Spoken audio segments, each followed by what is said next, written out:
دوسری جنگ عظیم کے اختتام کے بعد امریکہ اور سوویت یونین کی نظریں جاپان پر تھیں۔ دونوں طاقتیں جاپان پر قبضہ کرنا چاہتی تھیں، لیکن امریکہ نے پہل کرتے ہوئے پرل ہاربر حملے کو جواز بنا کر جاپان پر ایٹمی حملہ کر دیا۔ ایٹمی حملے سے قبل جزیرہ نما کوریا جاپان کے کنٹرول میں تھا، لیکن جب امریکہ اور سوویت یونین نے دیکھا کہ جاپان ایٹمی حملے کے بعد کمزور پڑ گیا ہے تو دونوں ممالک نے اپنی افواج جزیرہ نما کوریا میں داخل کر دیں۔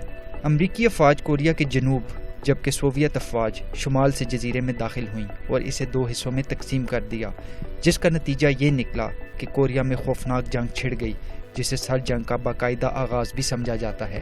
امریکہ اور سوویت یونین نے لکیر لگا کر جزیرہ نما کوریا کو دو حصوں میں تقسیم کر دیا۔ اس لکیر یا بارڈر کو 38 پیرالل کہا جاتا ہے۔ شمالی کوریا پر سوویت یونین کا قبضہ تھا، لہٰذا یہاں ایک کمیونسٹ حکومت وجود میں آئی اور اس کے سربراہ کم il سنگ بنے۔ اسی طرح جنوبی کوریا امریکہ کے زیر اثر تھا، جس کی وجہ سے یہاں ایک پرو امریکن گورنمنٹ تشکیل پائی اور اس کے سربراہ سنگھم ری بنے۔ شمالی کوریا اور جنوبی کوریا دونوں ہی 38 پیرالل کو نہیں مانتے، دونوں چاہتے ہیں کہ پورے جزیرے پر کسی ایک کا کنٹرول ہو۔ اسی مقصد کے لیے سوویت یونین شمالی کوریا کو بڑی تعداد میں فوجی مدد فراہم کر رہا تھا، لیکن دوسری جانب امریکہ سے جنوبی کوریا کو برائے نام ہی مدد مل رہی تھی۔ اسی وجہ سے شمالی کوریا کی فوج کو جنوبی کوریا پر سبقت حاصل تھی۔ دونوں ممالک کے درمیان وقتاً فوقتاً جھڑپیں جاری رہتی تھیں اور یوں اصل جنگ سے پہلے دونوں ممالک کے تقریباً 10,000 فوجی ہلاک ہو چکے تھے۔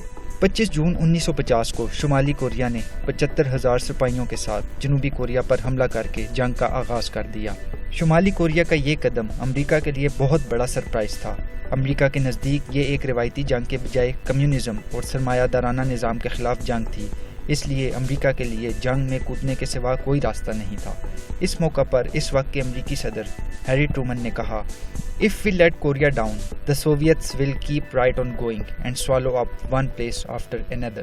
لہٰذا اقوام متحدہ کی سلامتی کونسل کا اجلاس طلب کیا گیا، جس میں سوویت یونین اور کمیونزم کو روکنے کے لیے طاقت کا استعمال کرنے کی قرارداد منظور کی گئی۔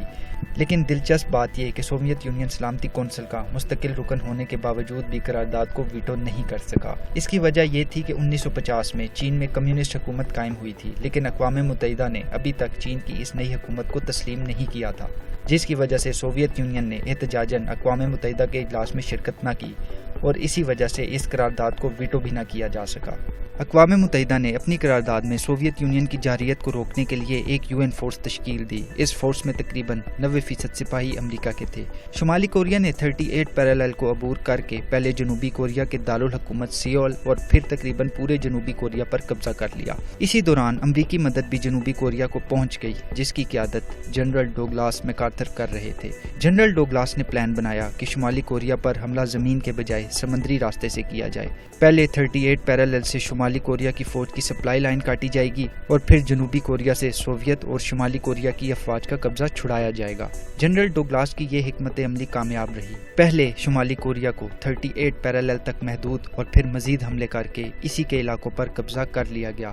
امریکی صدر نے جنرل ڈوگلاس کو صرف جنوبی کوریا سے شمالی کوریا کی فوج نکالنے اور 38 پیرالل سے آگے مزید حملے کرنے سے منع کیا تھا، لیکن جنرل ڈوگلاس نے امریکی صدر کے احکامات نظر انداز کرتے ہوئے شمالی کوریا پر حملے جاری رکھے، یہاں تک کہ امریکی افواج یالو ریور تک پہنچ گئی۔ اس کے بعد وہی ہوا جس کا امریکی صدر کو خدشہ تھا۔ چین بھی اس جنگ میں کود پڑا، جس کی وجہ سے امریکہ اور اس کے اتحادیوں کو بھاری نقصان اٹھانا پڑا اور انہیں 38 پیرالل سے پیچھے جانے پر مجبور کر دیا گیا۔ اس وقت جنرل ڈوگلاس بہت غصے میں تھے اور امریکی حکام کو شمالی کوریا پر ایٹمی حملے کے لیے قائل کر رہے تھے۔ اس سے پہلے کہ جنرل ڈوگلاس امریکہ کے لیے کوئی اور مصیبت کھڑی کرتے، امریکی صدر نے انہیں ان کے عہدے سے ہٹا دیا۔ 2 سال تک امریکی اور شمالی کوریا افواج کی 38 پیرالل پر جنگ چلتی رہی، لیکن اس دوران کسی نے بھی لائن کو عبور کرنے کی کوشش نہ کی۔ بالآخر 1953 میں جنگ بندی معاہدہ طے پا گیا اور یہ جنگ ختم ہو گئی۔ یہاں اہم بات یہ ہے کہ یہ صرف جنگ بندی معاہدہ تھا، امن معاہدہ نہیں تھا۔ اسی وجہ سے شمالی کوریا اور جنوبی کوریا کے تعلقات آج تک خراب ہیں۔ جنگ بندی معاہدے کے بعد 38 پیرالل پر 4 کلومیٹر پر مشتمل ڈی ملٹرائز زون بنایا گیا ہے، جہاں کسی کو بھی اپنی فوج رکھنے کی اجازت نہیں۔ اس جنگ میں 25 لاکھ کے قریب شہری اور 10 لاکھ سے زائد فوجی ہلاک ہوئے، جن میں 35,000 امریکی سپاہی بھی شامل تھے۔